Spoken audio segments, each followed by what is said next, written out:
Hello, and a warm welcome to this ICAS On Demand webinar. I'm Chris Campbell, Head of Tax for Tax Practice and Owner Managed Business Taxes at ICAS, and I'm pleased to be hosting this webinar. Research and development tax relief remains an area of increased relevance to our members, supporting companies carrying out innovation. The ability to secure the additional tax relief on offer can, in some cases, make the difference between a project being commercially viable or not. So getting the tax relief right is really important.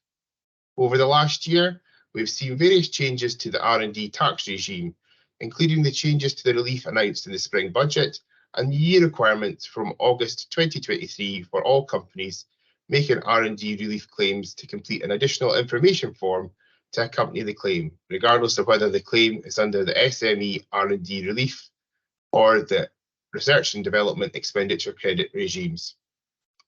R&D is also an area where there's increased HMRC compliance activity, in some cases resulting in interest charges and penalties where a claim is inaccurate or not in compliance with the rules.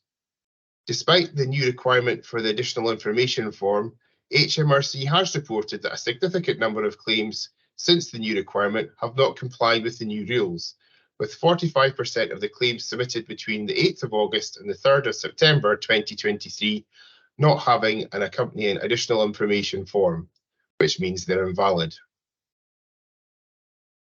To help you navigate these challenges that R&D can pose when supporting your clients, I'm delighted to be joined by Adam Ellerington, Senior Tax Manager in the Incentives and Incentives Reliefs team at Markel Tax. Adam has been with Markel Tax since 2013, following graduating from the University of Sheffield with a degree in economics. He has since achieved his ATT qualification and is partway through his CTA studies. Since joining Markel Tax, Adam has worked with companies in a wide range of sectors and now maintains a large client portfolio. He has specialised in R&D throughout the last 10 years. As such, he has an understanding of the issues that you may be facing when having discussions with your clients about R&D. Adam, it's great to have you with us today. A very warm welcome, and without further ado, it's over to you. Thank you, Chris. Yeah, I'm Adam Ellerington, and I'm going to talk you through some of the changes to the R&D tax relief scheme that have taken place over the last 12-18 months or so. In context, really, to all this, there's been a lot more focus on R&D tax relief from HMRC, and far more resources applied to processing and reviewing of claims. They have greatly increased their headcount in this department, and as a result, as a consequence of that, we're seeing far more scrutiny of R&D claims, a substantial number of increasing number of inquiries that have taken place into claims, and this basically comes on the back of a revised upward estimate of the amount of error and fraud that HMRC suspect is taking place within the R&D tax relief scheme. The latest official set of accounts from HMRC for the year end 21 show an estimate of 17% of R&D claims, which is about £1.13 billion, relating to error and fraud they suspect, which was up substantially from their previous estimate, which was about 3.6%. So they are greatly increasing their attention on these. There was actually an open letter that went around from HMRC in response to another open letter from the Chartered Institute of Tax, in which HMRC did allege that they believe possibly up to half of claims may be due to error or fraud, but that's not an official estimate. I don't think that's not their official position, but certainly this is something that they are looking at very closely. And this, combined with a lot of the changes that have taken place in terms of the legislation, the rates of relief, and how claims are made, does mean that you have to be very, very aware of the risks of making an R&D claim and make sure that you're doing it correctly, really, and as best as you can. So a summary of the changes that I'm going to talk through today, which mainly took effect from the 1st of April 2023. There are a couple of exceptions, which I'll tell you about later on, and I'll point those out. But in short, the SME and Research Development Expenditure Credit, the RDEC scheme rates, have both changed from the 1st of April. The SME has gone down and the RDEC has gone up. There have been changes to what constitutes qualifying expenditure and slight revisions in that, slight amendments to the definition of R&D, and some changes to the way that claims must be filed now, and some administrative changes to how claims are submitted to HMRC. So in summary, the SME rate from the 1st of April 2023 has been reduced by about a third. So in the past, where the total enhancement was 230%, the enhancement is now 186%, which seems like a very specific number, but it is literally 1/3 less of what it used to be. The tax credit, the payable tax credit rate, has also been reduced from 14.5% down to 10%. Meaning that the effective rate of relief now is, again, a third less than what it used to be. There was some pushback from that from various stakeholders in the industry who thought that that was rather excessively harsh, should we say, and as a sort of possible nod to that, HMRC did then introduce an SME R&D intensive rate for companies that are deemed to be R&D intensive, the definition of which is that more than 40% of total expenditure from the company for that accounting period is qualifying R&D expenditure. If a company meets those criteria, along with the other criteria for being an SME, they still get the lower enhanced expenditure rate of 186%, so an additional deduction of 86%, but they retain the higher 14.5% tax credit rate, possibly in a nod to the idea that those companies who are R&D intensive are possibly more likely to be in the early stages of their business and startups, and possibly running at a loss for those periods. So the increased tax credit rate is a benefit for their cash flow for those purposes. Alongside that, the RDEC rate has been increased quite substantially from 13% to a gross credit of 20%. Which means that with the changes to the corporation tax rate as well, it's taxed at the main corporation tax rate. The net credit is now 15%. The existing PAYE caps that were in place for both the payable SME and RDEC credits, they remain in place, so they still have to be considered the employee, basically PAYE made in respect of R&D workers.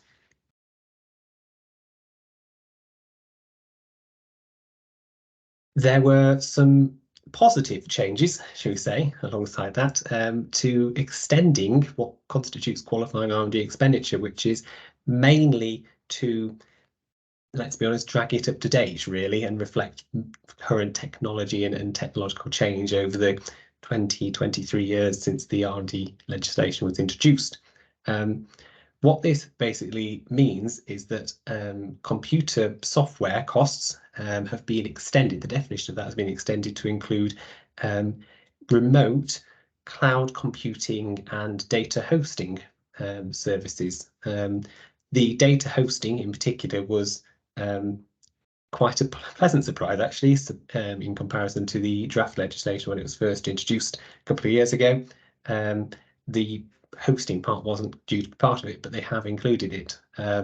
So cloud computing services, their definition is basically data storage, operating systems, software platforms, or hardware that are attributable to the R&D. So not all of the company's cloud hosting costs, and not all of the company's cloud data processing costs. The use of the word remote there indicates that it is very much cloud hosting, and so costs for internal servers stored on site or would still remain capital expenditure and would not be allowable. That hasn't changed. There are a few exemptions to that. mainly being that if the company has a right or the ability to commercially benefit from that data in some way beyond the sort of the scope of the R&D. So if the company has a right to sell the data or publish or communicate that data beyond what would be reasonably expected for the purposes of resolving the R&D project, then they cannot be claimed. Ditto, data licenses or cloud hosting cannot be claimed for indirect qualifying activities. It's only those used directly in overcoming the technological uncertainties and directly performing qualifying R&D activities.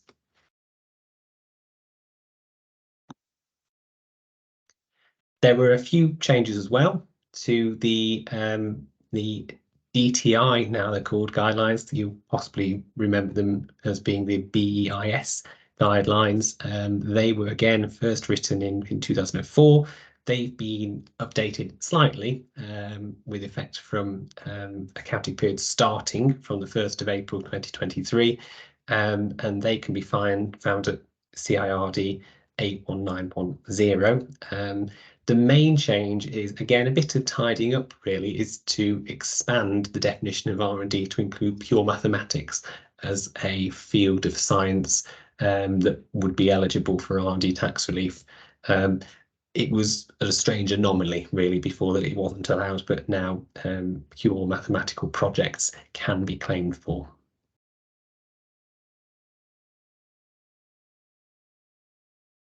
The main changes as well have also taken place around the administration and filing of a claim. Possibly most significant of these is for new claimants is this idea that you must notify your intention to make a claim to HMRC within 6 months of the end of the accounting period. So the normal 2-year amendment window no longer applies.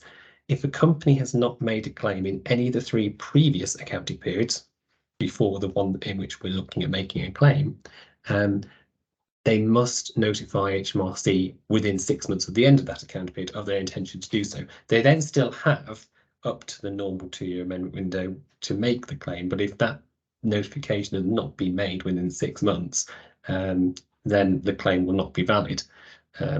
It only affects accounting periods starting from the 1st of April 2023. And like I said, if a company has made a claim in any of the 3 previous accounting periods, that's fine. The old rules still apply. Effectively, you've still got 2 years to make a claim without any advanced notification. This again was a slight watering down of the original rules. You may have sort of seen the original proposals, which were that a company would need to notify in advance, possibly before the year end has actually finished.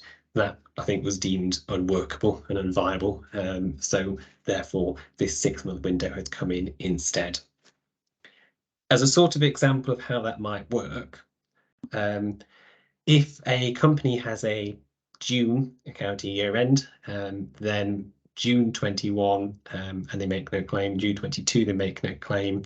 The year ending June 23 is not covered by these new rules because it's not the first accounting period starting from 1st of April 23. So the first period that is affected would be the year ending 30th of June 2024.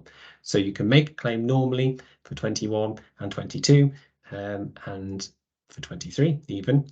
But if you wish to make a claim for 24, then you'd need to notify HMRC by 31st December 2024 of your intention to make a claim for that period. There are also some changes as well, some major changes in terms of the information that needs to be provided to support an R&D claim. This takes effect, or took effect, shall I say, for all claims, regardless of year end, that are sent to HMRC from the 8th of August 2023. Before that date, there was no statutory requirement to provide any supporting documentation, reports, or cost breakdown to support your claim. I would strongly advise that you did, but there wasn't actually a requirement to do so. This has now changed, and there is now a standard, what they call additional information form, which must be completed before the tax return that includes the R&D claim is filed to HMRC. So if a tax return is filed before this form is submitted, HMRC, in what we've seen, will seem to actually just reject the claim outright and will basically force an amendment to remove the claim. You then, of course, can go and amend it back, but they're taking a very, very strict position on this.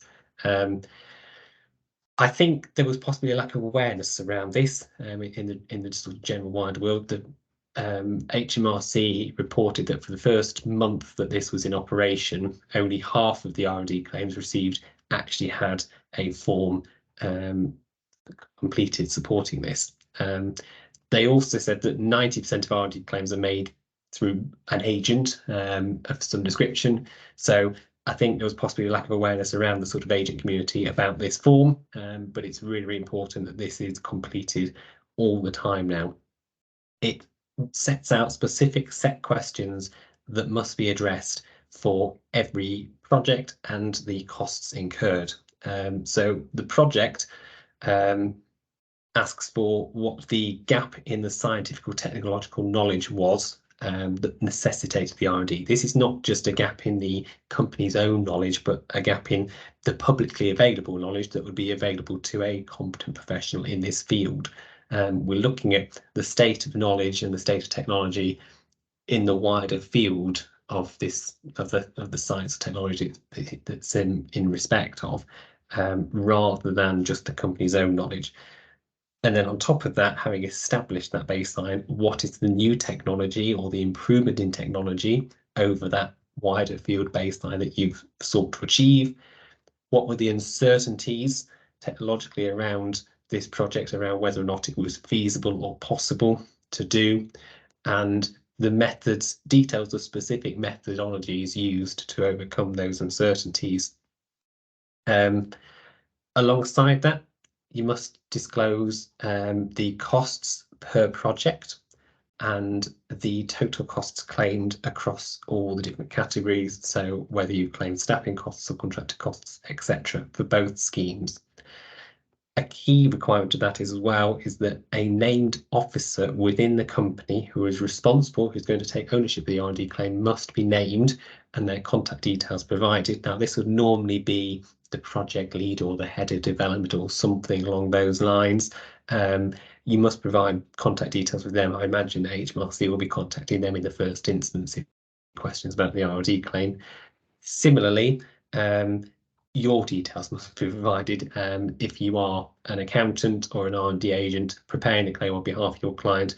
You need to put your details in. There is the option of having multiple agents. So if you are an R&D specialist and you have worked alongside an accountant for the company, you can both be involved and your names can both be on that. Again, names and contact details for those. Again, so HMRC have got somebody specifically to go back to should they have any queries or questions.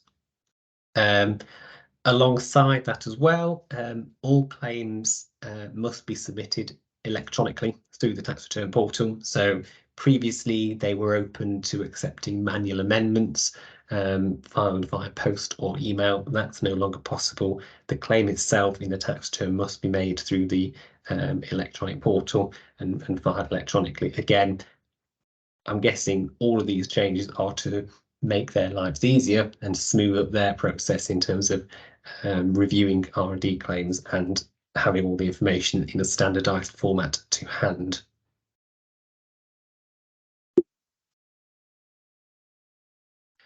There were some other changes that were announced in the draft legislation in 2022, which were expected to come into effect from April 2023, but they've been pushed back pending, I'm guessing, some sort of review, really, and just sort of making sure that everything works properly.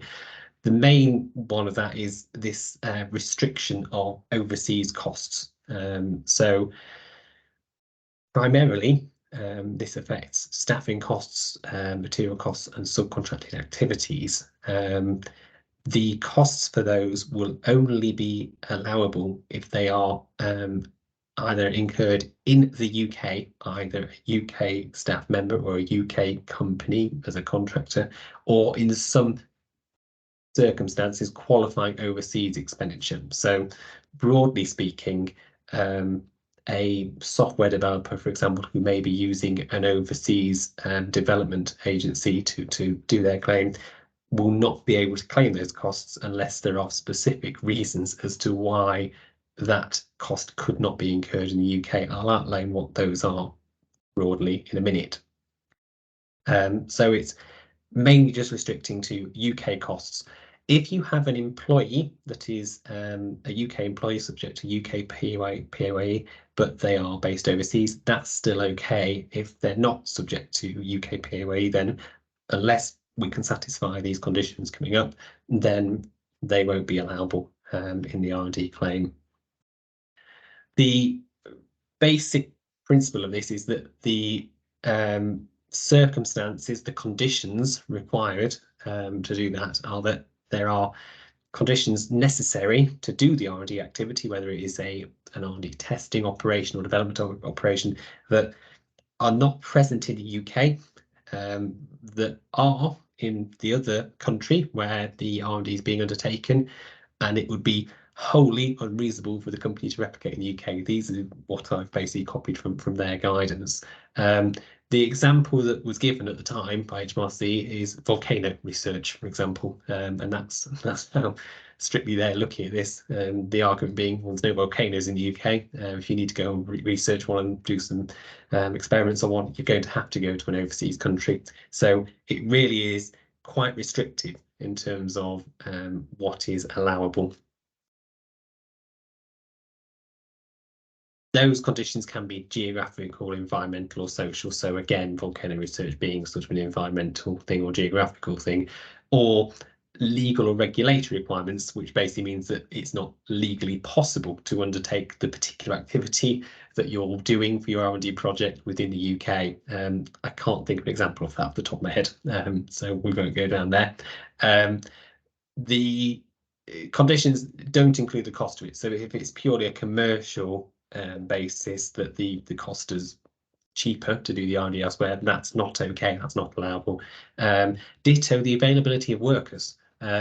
So if there is simply a skills shortage in the UK to do the particular type of activity, that doesn't actually count as a reason for doing the R&D activity abroad. It is quite strict on that. Like I said, they are expected to be coming in from 1st of April 2024. In the meantime, they've also published some draft legislation for a single R&D scheme to replace the SME and RDEC ones, which I expect we might hear a bit more of in the autumn statement, which is due in November. The proposal for that is the replacement of the two schemes with an RDEC style scheme. It will be a 20% gross credit. What this would mean is subcontractors would be allowable for all companies. So at the moment, only SMEs can claim for subcontractors. RDEC large companies can in limited circumstances, but it would open it up for everybody for a lot more. It's unclear how this will work alongside the SME intensive R&D rate.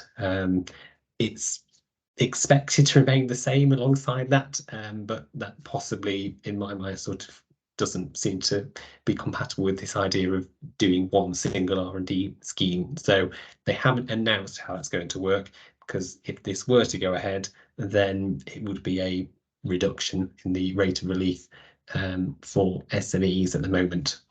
So I'm not sure where that will go, but I'm sure we'll hear more soon. That covers most of the changes, really, and I will invite any questions. Thank you very much, Adam, for that summary of all the changes that our members need to be aware of. In advance of the session, I have taken the opportunity to pull together some of the questions that we've been getting within ICAS from our members on R&D. And I suppose the first one that I would ask you about is obviously been new changes in terms of the notification and the additional information form from August this year for claims that are submitted from August. These changes that have come through, do you think that genuine R&D activity, I mean, our members hear a lot from third parties approaching their clients where there isn't really any genuine R&D being carried out. So, but for those companies that are carrying out innovation where there is genuine R&D, have they got anything to worry about with these changes, do you think? No. If a company is doing genuine R&D, there may be more scrutiny and focus on their claim.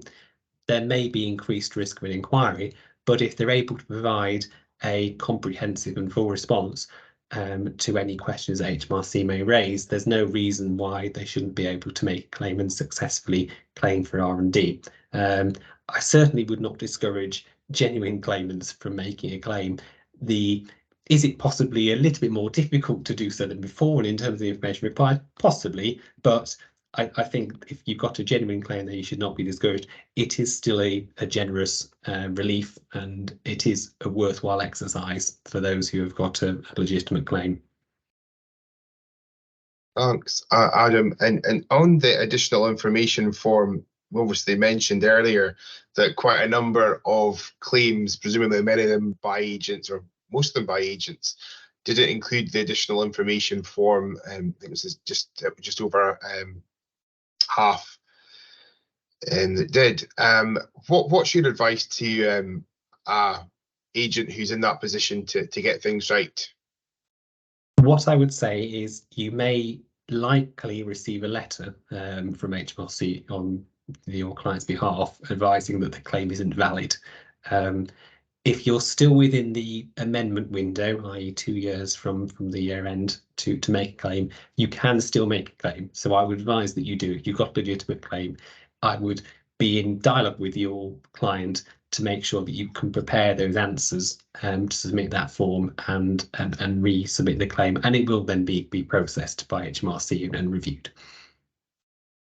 Thanks. And you mentioned in your session about how the additional information form shouldn't change the need to disclose information that was previously provided. So, but can accountants or agents still send reports if they wish to, in addition to the additional information form?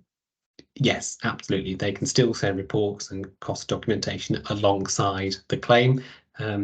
Traditionally, before this form, that would be normally filed as an attachment to the tax return. And if there is supporting documentation and reports or breakdown costs, I would advise you do so. Any information that helps HMRC fully see the claim and fully understand it is a good thing as far as I'm concerned. Thanks for clearing that up. And for the rates that were announced from April 2023 even, do the new rates apply to all claims made from that date? No, it's just for expenditure incurred from that date, from the 1st of April. So a company with a 30th of June 23 year end, for example, will need to do a split claim for that 12-month period, 22 to 23. The first 10 months, 9 months even, sorry, will be the old rates. The higher rate of relief and the any expenditure incurred in the last 3 months will be the lower rate of relief, or vice versa if you're making an RDEC claim. Really important to get the dates and the timing of the expenditure right for any year ends that straddle that date. Yes, yeah, it's just make sure, doubly check that you've got the dates correct on when expenditure is incurred to effectively make sure you're getting the right rate of relief for that expenditure. Thanks. And lastly, are server costs allowable as an expense? So no, generally speaking, server costs haven't been allowable before. They're normally capital in nature, and HMRC have never normally allowed those. Their position on that hasn't changed. They are still not allowable. It's purely remote data hosting and cloud hosting that will be used for R&D purposes that will be allowable. Thank you very much, Adam. You survived your interrogation from me. So, and thank you once again for joining us and giving us such comprehensive coverage of the latest developments in R&D and all the issues that our members need to be thinking about when supporting their clients with R&D.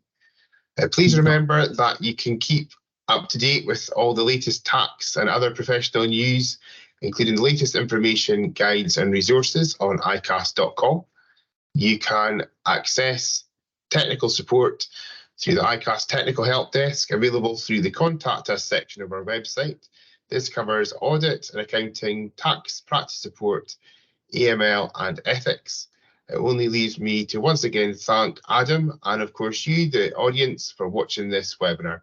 I do hope that you found the content helpful and look forward to welcoming you to another webinar soon.